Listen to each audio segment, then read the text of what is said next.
मेहरारू स चलनी से मुंह मर्द के काहे देखेली सन। त मर्द होला चलनी आ मेहरारू होली स सूप।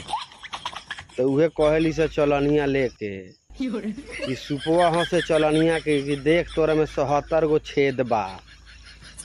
आ उतने ना भैया, आ बिहान भैला से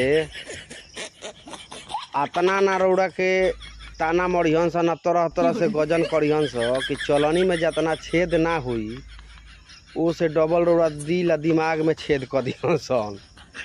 रौड़ा कन्फ्यूज हो जाए कि हम आखिर में बियाह हमर भइल काहे खातिर, आ बियाह कके तो हम फंस गई। अब रहा कोनो दिमाग काम ना करी कि अब हम का करी। रौड़ा कन्फ्यूज रहम हमेशा। केनाहू से आएम तो 4 गो सुनहन सन, ऐसे ना भइल तो हई ना भइल, हऊ ना भइल, तो तोरा से बियाह करके हमर करम जर गल, तो किस्मत फूट गल। इतना ना कन्फ्यूज कर दिहन सन कि रौड़ा सोचम कि घर छोड़ के बाहरे रहे में फायदा बा, लेकिन मजबूरी बा, घरे तो अब वहीं के बा।